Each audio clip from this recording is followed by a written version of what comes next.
Kigoma oye! Kigoma safi!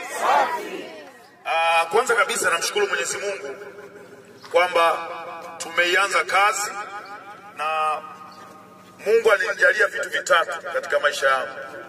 Cha kwanza, upendo kwa wananchi wangu, kwa watu wangu na kwa watu ambao tunakutana nao kila siku na tunafanya nao kazi kila siku. Mimi niwaambieni tu ukweli, mimi ni mbinafsi sana kwa mtu ambaye sio wa eneo langu. Kwa mfano nakusikia kuna mtu anatoka sehemu nyingine anakuja kuwaibia mashine watu wa eneo langu. Yaani natamani hiyo kudolia na mimi wewe.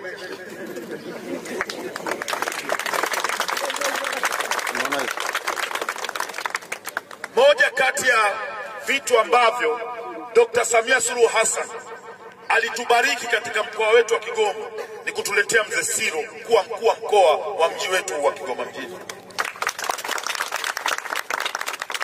Na nitawaambia kwa sababu gani. Moja, ujasiri alionao mzee. Huyu hivi tunampa kazi ya kupambana na majangili ya kwenye ziwa peke yake, na alikuwa na kazi ya kupambana na majangili katika nchi nzima. Yaani wakati nyinyi mnalia Kigoma, kuna mtu mwingine analia Bukoba, kuna mtu mwingine analia Mtwara, kuna mtu mwingine Mara, kote alikuwa anaweza kupambana nao. Kwa naamini kwa hili la Kigoma mjini kwako Mzee Siro ni biskuti ambayo unatakiwa uibadilishe, sio mfupa huu. Tunamshukuru sana Dr. Samia Suluhu Hassan kwa kutuletea jembe. Na mimi niseme ukweli, kama tunataka wavuvi wafaidi hili zao letu linalotoka kwenye ziwa Tanganyika, ni lazima wanapoenda kuvua na kurudi wawe na amani ya mioyo yao kwamba tunakwenda na tutarudi salama.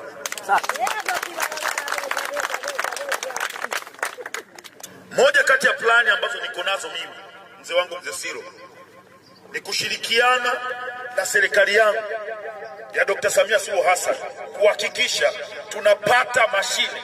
Hao wamezoea kukopeshwa. Mimi naenda kutafuta mashine za bure kwa ajili ya kuwapa watu.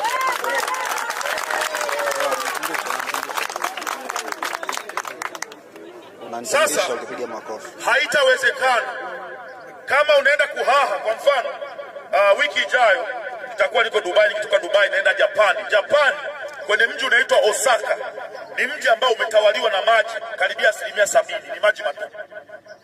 Wale ndio wana mashine za kisasa kutoka Japani. Naenda kuhaha kutafuta mashine kwa ajili ya kuwaletea wavuvi. Alafu unamletea leo, umetoka Japani, umehangaika, umetumia nauli na kila kitu. Kesho yake unasikia bwana wameshachukua iko Kongwe.